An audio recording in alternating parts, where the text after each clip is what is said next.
اعوذ باللہ من الشیطان الرجیم بسم اللہ الرحمن الرحیم لقد من اللہ علی المؤمنین اذ بعث فیہم رسولا من انفسہم یتلو علیہم آیاتہ ویزکیہم ویعلمہم الکتاب والحکمہ وإن كانوا من قبل لفی ضلال مبین۔ سورہ آل عمران کی آیت نمبر 143۔ میں اپنے اس کا آغاز کر رہی ہوں سیرت کے درس کا آج علامہ اقبال کے ان 4 شعر سے۔ عقل ہے تیری سپر عشق ہے شمشیر تیری، میرے درویش خلافت ہے جہانگیر تیری، ماں سوا اللہ کے آگ ہے تدبیر تیری، تو مسلمان ہو تو تدبیر ہے تقدیر تیری، کی محمد صلی اللہ علیہ وسلم سے وفا تو نے تو ہم تیرے ہیں، یہ جہاں چیز ہے کیا لوح و قلم تیرے ہیں۔ الحمدللہ الذی ارسل رسولہ بالہدی ودین الحق لیظہرہ علی الدین کلہ فجعلہ شاہدا مبشرا ونذیرا وداعیا الی اللہ بإذنہ وسراجا منیرا وجعل فیہ اسوۃ حسنۃ لمن کان یرجو اللہ والیوم الآخر وذکر اللہ کثیرا۔ اللہم صلی علی سیدنا محمد وعلی آل سیدنا محمد وبارک وسلم۔ اما بعد، ہمارے رسول حضرت محمد صلی اللہ علیہ وسلم خاتم الانبیاء بن کر تشریف لائے۔ آپ صلی اللہ علیہ وسلم کے سائے عاطفت میں ایک ایسا ابدی اور آفاقی نظام دنیا والوں کو ملا جو ہر عصر اور ہر دور کے لیے رہنما ہے، جس کے اندر ہر زمانے کے لیے مکمل اور جامع اصول موجود ہیں۔ وقت کا تقاضا ہے کہ ہم عصر حاضر کے تناظر میں آپ صلی اللہ علیہ وسلم کی تعلیمات میں سے ان زاویوں کی خوشہ چینی کریں جو دور جدید کے انسانوں کے لیے عمل کا پیغام بن کر ابھرے، کہ جن کی بنیاد پر ہم دنیا والوں پر اجاگر کر سکیں کہ ہمارے زندہ جاویدہ نبی صلی اللہ علیہ وسلم کے بتائے ہوئے متحرک اور زندہ جاوید اصول اور ضوابط آج بھی دکھی انسانیت کے لیے ان کے مصائب اعلام کا مکمل اور آخری مداوع ہے۔ دور جدید کا انسان ان کو اختیار کر کے یقیناً سکھ اور چین کی زندگی بسر کر سکتا ہے۔ آپ صلی اللہ علیہ وسلم کے پیغام کی آفاقیت اور جامعیت کو پیش نظر رکھتے ہوئے عصر حاضر کے تناظر میں سیرت طیبہ کے پیغام عظیم کی نشاندہی سے پہلے یہ لازم ہے کہ عصر حاضر کی اصطلاح کے معنی سمجھا جائیں۔ عصر حاضر سے مراد آج کا ترقی یافتہ دور ہے۔ سیرت طیبہ کے پیغام ظرفشہ میں مسلمانان عالم کے لیے دوسرا اہم ترین عامل جس کی طرف پورے شرح صدور سے توجہ دلائی جا رہی ہے وہ ہے مسلمانوں کو دی جانے والی دعوت عمل اور سنت نبوی کی پیروی۔ لقد کان لکم فی رسول اللہ اسوۃ حسنۃ کان یرجو اللہ والیوم الآخر۔ لہذا دور حاضر کی اہم ترین ضرورت یہ ہے کہ جہاں تک ہو سکے سیرت مطہرہ کے عملی پہلو کو ہر زاویہ زندگی میں اجاگر کیا جائے، کلیات دین کے ساتھ جزیات عمل میں بھی امت مسلمہ کی سیرت سازی کا بیڑا اٹھایا جائے، تاکہ متبعین سنت کی ایک ایسی جماعت تیار کر دی جائے جو سیرت پاک کا خالص نمونہ بن کر ابھرے، کہ امت مسلمہ کے ہر فرد کو سیرت نبی کا پیکر بنا دے، جو کہے وہ کر کے دکھا دے۔ لہٰذا وہ امن و عافیت جس کی دور حاضر کو تلاش ہے وہ حضور کے پیغام رحمت ہی میں میسر ہے، کہ جس پر اگر غور کیا جائے تو رحمت للعالمین کے عظیم منصب پر فائز ہو کر آپ صلی اللہ علیہ وسلم کی ذات پاک میں دکھی اور تڑپتے انسانوں کے لیے تمام تر پدرانہ، مادرانہ، معلمانہ اور مربیانہ محبتیں، شفقتیں پوری جامعیت کے ساتھ جمع ہو گئی ہیں۔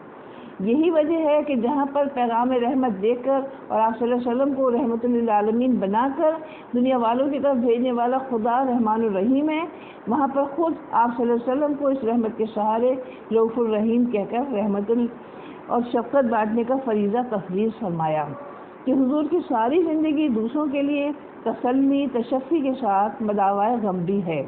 آپ صلی اللہ علیہ وسلم نے اپنی زندگی میں اسلامی معاشرتی مساوات، عدل اجتماعی کا ایک ایسا عملی نمونہ پیش کیا کہ آج کا معاشرہ جو نسلی امتیاز اور تفریقات کی آماجگاہ بنا ہوا ہے، اگر اسے رہنمائی حاصل کرے تو نفرتوں اور اذیتوں سے نجات پا سکتا ہے۔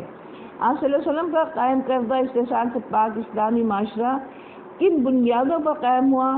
سوچیں تو پتہ چلتا ہے کہ قرآن اور معلم القرآن نے آج سے 1400 سال پہلے جو مثالی معاشرہ قائم کیا، ایسے معاشرے کو وجود میں لانے کے لیے قرآن اور سنت سے ہر دور میں رہنمائی مل سکتی ہے۔ پھر آپ صلی اللہ علیہ وسلم کے صحابہ کرام نے جس طرح اپنی زندگی کو آپ صلی اللہ علیہ وسلم کے رنگ میں ڈھالا، اس کی مثال ملنی مشکل ہے۔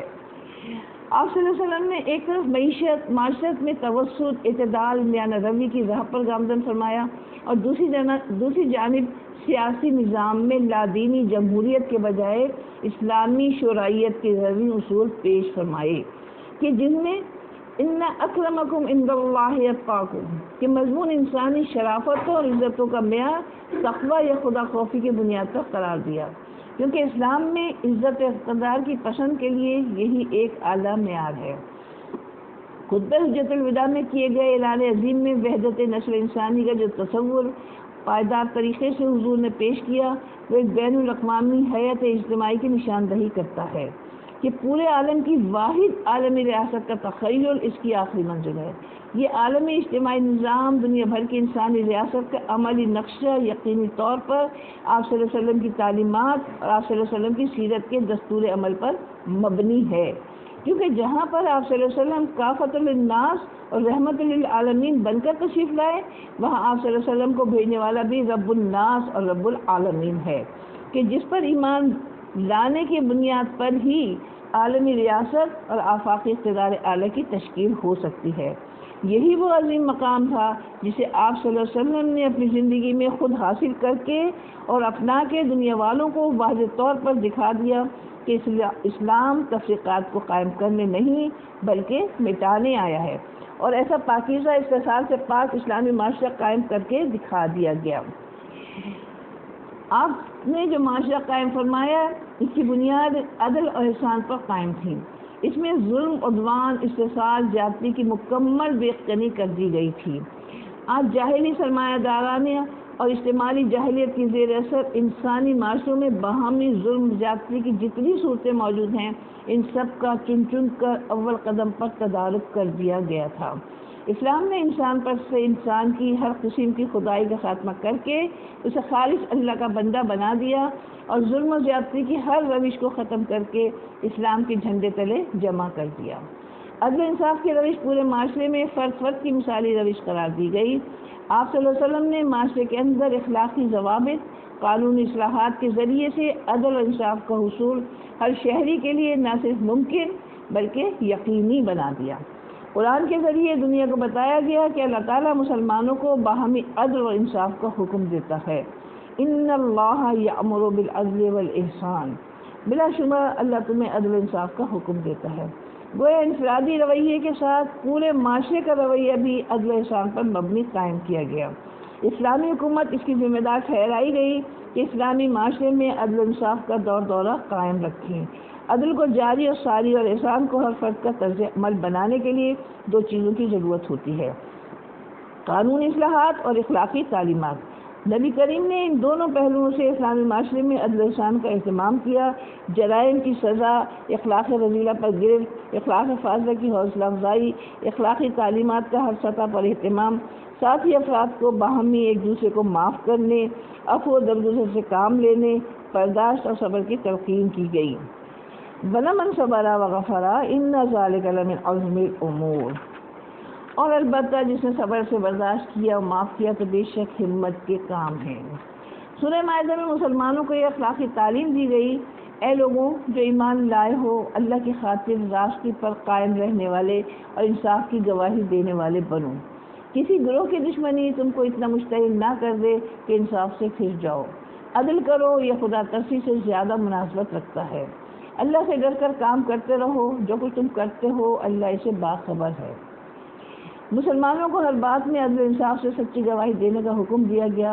وَإِذَا قُلْتُمْ فَاعْدِلُوا وَلَوْ كَانَ ذَا قُرْبَىٰ، یعنی جب گواہی دو تو انصاف کی بات کہو، چاہے وہ قرابت دار ہی کیوں نہ ہو۔ سورہ انعام کی آیت۔ سورہ نساء میں مسلمانوں کو اجتماعی زندگی میں عدل انصاف اور گوئی راست روی کا یہ سبق سکھایا گیا کہ اے ایمان والوں، انصاف کی حمایت میں کھڑے ہو جاؤ، اللہ کے لیے گواہ بنو، اگرچہ تمہارا یا تمہارے والدین کا یا رشتہ داروں کا اس میں نقصان ہی کیوں نہ ہو، چاہے وہ دولت مند ہو یا محتاج۔ اللہ ان کا تم سے زیادہ خیر خواہ ہے، پس تم انصاف کی بات کہنے میں اپنے نفس کی پیروی نہ کرو۔ اگر تم پہلو تہی کرو گے تو اللہ تمہارے اعمال سے خوب واقف ہے۔ گویا معاملات، لین دین، امور مملکت، کاروبار، انفرادی اجتماعی زندگی پر ہر مقام پر ہر موقع پر عدل و انصاف، راست گوئی اور راست روی کا رویہ اختیار کرنا مومن پر لازم کر دیا گیا۔ اسلام نے دو لڑنے والے فریقوں میں باہمی صلح کرانے کا حکم دیا۔ اگر ان دونوں میں ایک فریق زیادتی کر رہا ہو تو پھر اسلام نے کمزور اور مظلوم کی حمایت کا حکم دیا۔ سورہ حجرات میں ہم پڑھتے ہیں کہ یہاں تک کہ زیادتی کرنے والا فریق برابری کے ساتھ منصفانہ صلح بندی کا رویہ اختیار کرے۔ قرآن میں حکم دیا گیا کہ اگر فیصلہ کرو تو ان میں انصاف کے ساتھ فیصلہ کرنا، کیونکہ اللہ انصاف کرنے والوں کو دوست رکھتا ہے۔ عدل و انصاف سے بھی بڑھ کر آپ صلی اللہ علیہ وسلم نے احسان کے رویے کو معاشرے میں مثالی رویہ قرار دیا۔ وہ مومن جو محسن ہے وہ اللہ تعالیٰ کا بہت زیادہ قرب رکھتا ہے۔ احسان کا طرز عمل دشمنوں کو دوست بنا لینے والا ہوتا ہے۔ آپ صلی اللہ علیہ وسلم کی سیرت مطہرہ میں ہمیں اس کی بہت سی مثالیں ملتی ہیں۔ جیسے ہم دیکھتے ہیں کہ ایک دفعہ ایک کافر آپ کا مہمان ہوتا ہے، وہ بھوکا ہوتا ہے، آپ اس کو ایک بکری کا دودھ دھو کر پلاتے ہیں۔ سیر نہیں ہوتا، ایک ایک کر کے آپ 7 بکریوں کا دودھ اس کو دھو کر پلاتے ہیں اور وہ پھر سیر ہو جاتا ہے، لیکن اخلاق کا اتنا اچھا اس کے اوپر اثر ہوتا ہے کہ وہ مسلمان ہو جاتا ہے۔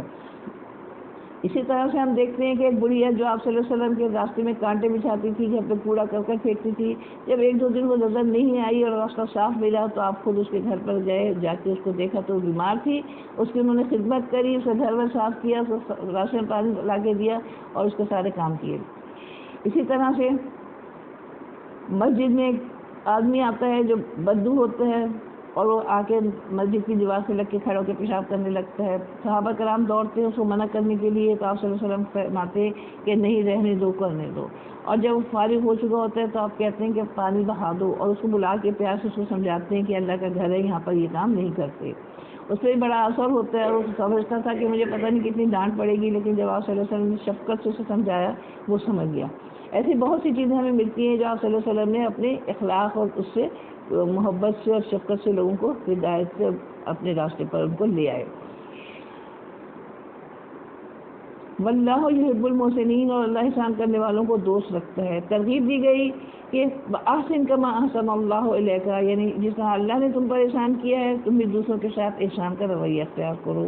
بھلائی کرنے، معاشرے میں نیکی پھیلانے کا حکم دیا گیا۔ وامر بالمعروف ونہی عن المنکر۔ آپ صلی اللہ علیہ وسلم کا ارشاد ہے کل معروف صدقہ، ہر نیکی صدقہ ہے، ہر بھلائی صدقہ ہے۔ یہ صدقہ ہر مسلمان پر لازم، امیر غریب کی تخصیص نہیں۔ روایت ہے کہ آپ صلی اللہ علیہ وسلم نے فرمایا ہر مسلمان پر صدقہ فرض ہے۔ صحابہ نے فرمایا یا رسول اللہ صلی اللہ علیہ وسلم، اگر کسی کے پاس مال نہ ہو تو وہ کیا کرے؟ آپ نے فرمایا کہ وہ کمائے، خود فائدہ اٹھائے اور دوسروں کو بھی دے۔ صحابہ نے عرض کیا اگر اس میں کمانے کی قدرت نہ ہو یا وہ نہ کمائے؟ آپ نے فرمایا غریب حاجت مند کی اعانت کرے۔ صحابہ نے عرض کیا اگر وہ ایسا نہ کر سکے تو آپ صلی اللہ علیہ وسلم نے فرمایا تو پھر نیکی کرنے کا حکم دے۔ صحابہ نے عرض کیا اگر وہ ایسا بھی نہ کر سکے تو ارشاد ہوا پھر برائی سے باز رہے، کیونکہ یہی اس کے لیے صدقہ ہے۔ حضور سے ایک شخص نے احسان کی وضاحت کے لیے سوال کیا یا رسول اللہ صلی اللہ علیہ وسلم، میں کسی شخص کے گھر کے پاس سے گزرتا ہوں تو میری مہمانداری نہیں کرتا، تو کیا اس کا گزر جب میری طرف سے ہو تو میں بھی وہی خلقی کروں؟ آپ صلی اللہ علیہ وسلم نے فرمایا نہیں، تم اس کی مہمانداری کرو۔ دوسرے موقع پر آپ صلی اللہ علیہ وسلم نے ارشاد فرمایا ایسے نہ بنو کہ خود تمہاری اپنی کوئی عقل ہی نہ ہو اور تم صرف دوسروں کی دیکھا دیکھی میں کام کرو۔ لوگ احسان کریں تو تم بھی احسان کرو، لوگ ظلم کریں تو بدلے میں تم بھی ظلم کرو۔ نہیں، تم اپنے آپ کو اس بات پر مطمئن کر لو کہ اگر دوسرے احسان کریں تو تم بھی احسان کرو، لیکن اگر دوسرے برائی کریں تو تم بدلے میں ہرگز برائی اور ظلم نہ کرو۔ ترمذی کی حدیث ہے۔ حقیقت یہ ہے کہ احسان اور نیکی کرنے کے لیے دولت کی نہیں دل کی ضرورت ہوتی ہے۔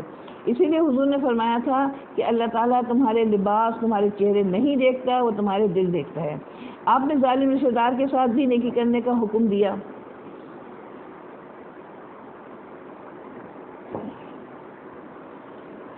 حضرت ابو ذر غفاری نے آپ صلی اللہ علیہ وسلم سے پوچھا یا رسول اللہ صلی اللہ علیہ وسلم، مجھے ایمان کے ساتھ کوئی عمل ہی بتائیے۔ آپ نے فرمایا جو روزی خدا نے دی ہے اس میں سے دوسروں کو بھی دو۔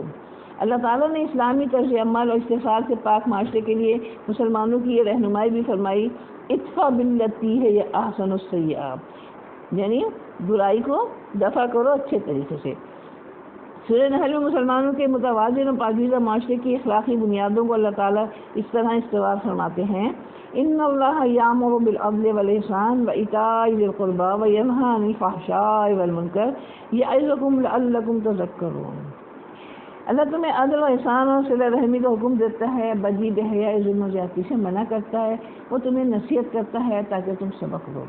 پہلی چیز عدل ہے، جس کا تصور دو مستقل حقیقتوں سے مرکب ہے، ایک یہ کہ لوگوں کے درمیان حقوق میں توازن تناسب قائم ہو، دوسرا یہ کہ ہر ایک کو اس کا حق بے لاگ طریقے سے دیا جائے۔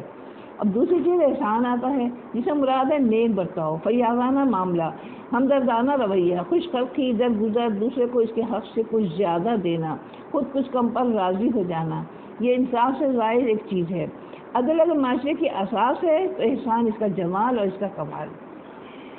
عدل اگر معاشرے کو ناگواریوں سے بچاتا ہے تو احسان اس میں خوشگواریاں پیدا کرتا ہے۔ کوئی معاشرہ صرف اس بنیاد پر کھڑا نہیں رہ سکتا کہ اس کا ہر فرد ہر وقت ناپ تول سے دیکھتا رہے کہ اس کا کیا حق ہے اور دوسرے کا کیا حق ہے۔ تیسری چیز جس کا اس آیت میں حکم دیا گیا وہ صلہ رحمی ہے، جو رشتہ داری کے معاملے میں احسان کی ایک خاص صورت متعین کرتی ہے۔ مطلب صرف یہ نہیں کہ آدمی اپنے رشتہ داروں کے ساتھ نیک برتاؤ کرے، خوشی غمی میں شریک ہو، بلکہ ہر صاحب استطاعت شخص اپنے مال پر صرف اپنی ذات اور اپنے بال بچوں کے حقوق ہی نہ سمجھے، بلکہ اپنے رشتہ داروں کے حقوق کو بھی تسلیم کرے۔ شریعت الہی ہر خاندان کے خوشحال افراد کو اس امر کا ذمہ دار قرار دیتی ہے کہ وہ اپنے خاندان کے لوگوں کو بھوکا ننگا نہ چھوڑیں۔ آپ نے فرمایا کہ آدمی کے اولین حقدار اس کے والدین، اس کے بیوی بچے، اس کے بھائی بہن ہیں، پھر وہ جو اس کے بعد قریب تر ہوں۔ اسی اصول کی بنا پر حضرت عمر نے ایک یتیم بچے کے چچا زاد بھائیوں کو مجبور کیا کہ وہ اس کی پرورش کے ذمہ دار ہوں، اور ایک دوسرے یتیم کے حق میں فیصلہ دیتے ہوئے فرمایا کہ اگر اس کا بعید ترین رشتہ دار بھی موجود ہوتا تو میں اس پر اس کی پرورش لازم کرتا۔ اللہ تعالیٰ نے حضور کی زبان سے کہلوایا ہے، وہ امرت لأعدل بینکم، سورہ کی آیت کا ترجمہ ہے، مجھے حکم دیا گیا کہ میں تمہارے درمیان انصاف کروں۔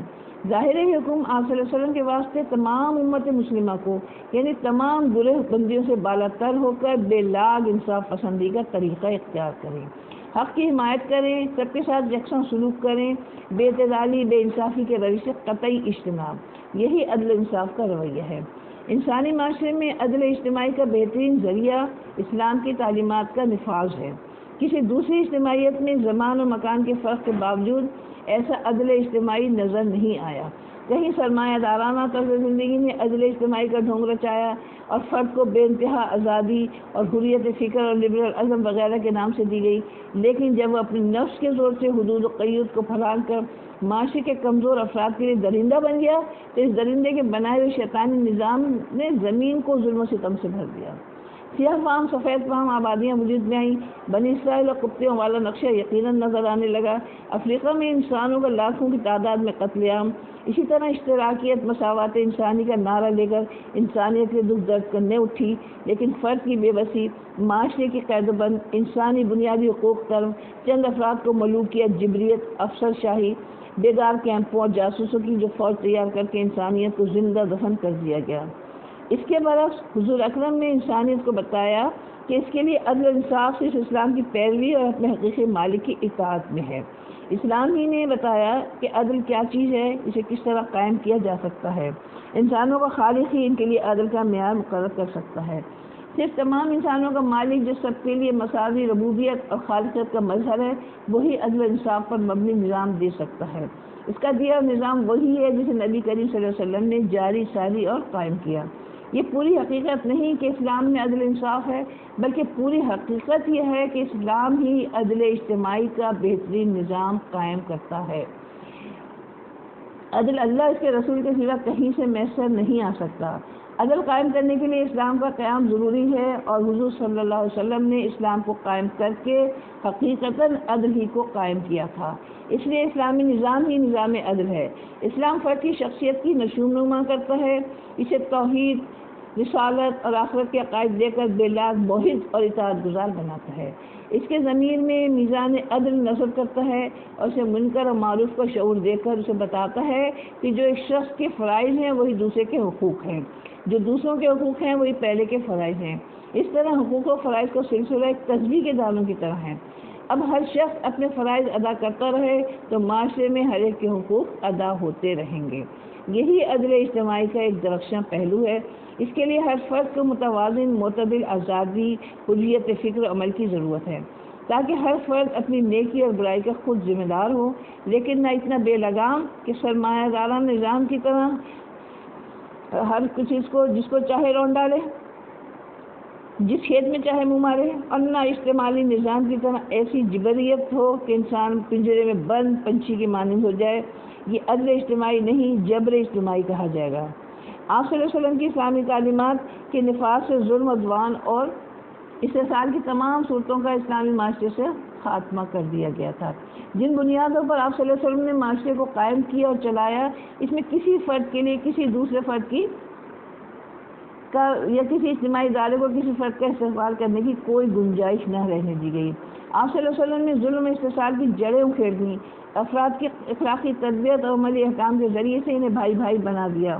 ایک مسلمان دوسرے مسلمان کا بھائی، اس کا استحصال کرنا، اس کی حق تلفی کرنا دوسرے کے تصور میں بھی نہیں آ سکتا تھا۔ آپ صلی اللہ علیہ وسلم نے خدا کی زمین پر ظلم جوڑ کرنے والوں پر لعنت فرمائی۔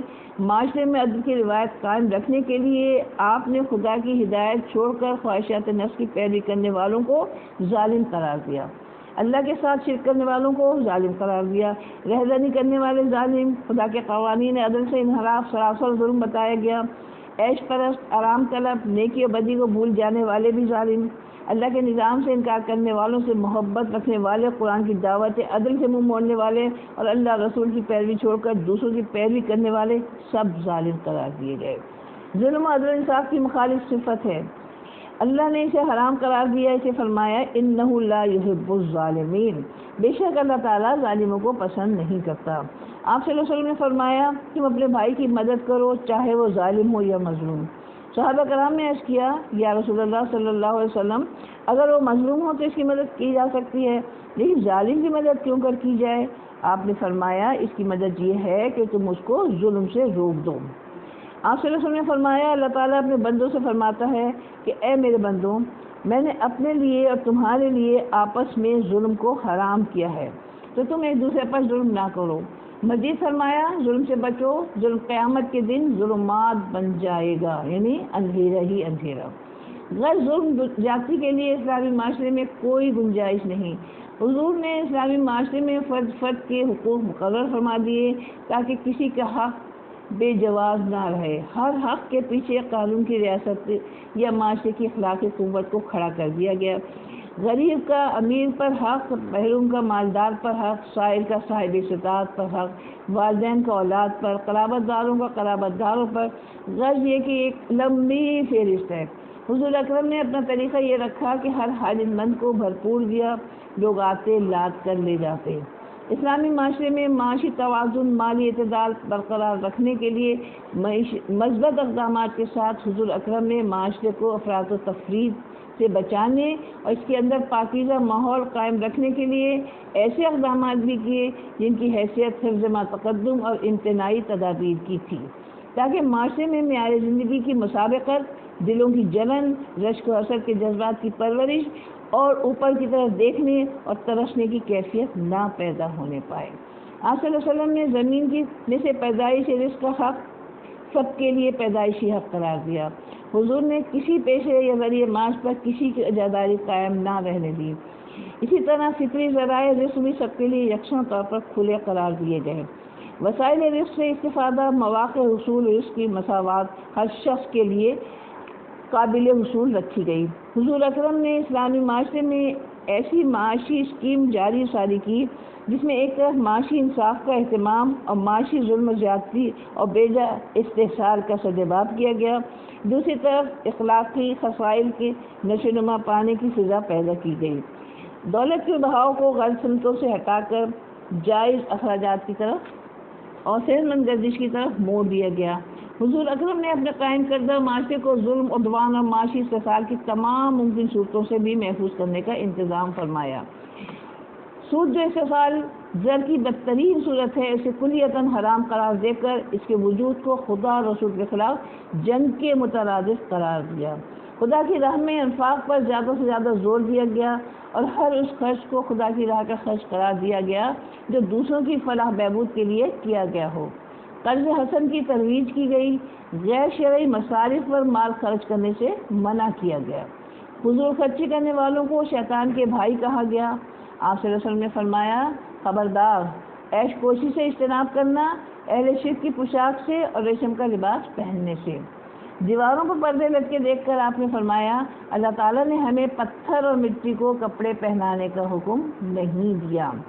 اسی طرح معاشرے میں اعتدال، توازن برقرار رکھنے کے لیے حضور نے بہت سی معاشی ہدایت دی۔ فرمایا، اسلام میں مضرت رسانی جائز نہیں، یعنی کسی کو نقصان پہنچانا جائز نہیں۔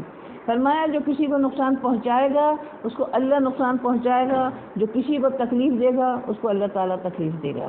حضرت ابوبکر صدیق سے روایت ہے کہ آپ نے فرمایا، جو کسی مومن کو نقصان پہنچائے یا اس کو فریب دے اس پر لعنت ہے۔ مزید فرمایا، وہ شخص جنت میں داخل نہ ہو سکے گا جس کے پڑوسی اس کی زیادتیوں سے محفوظ نہ ہوں۔ آپ صلی اللہ علیہ وسلم نے معاشرے کو بحران سے دوچار کرنے کی ہر صورت کا تدارک کیا۔ آپ نے فرمایا، جو شخص مسلمانوں کے لیے اشیاء کے نرخ بڑھانے کی غرض سے ذخیرہ اندوزی کرے وہ غلط کار ہے، اللہ تعالیٰ اس سے بری ذمہ ہے۔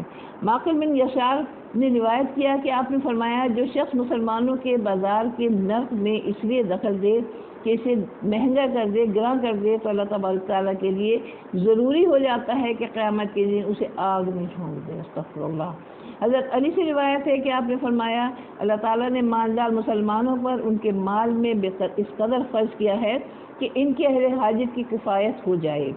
فقراء اگر بھوکے ننگے رہنے کی مصیبت میں مبتلا ہوتے ہیں تو اپنے معاشرے کے مالداروں ہی کے کرتوتوں سے آگاہ رہو، اللہ عز و جل ان سے یقیناً سخت محاسبہ کرے گا۔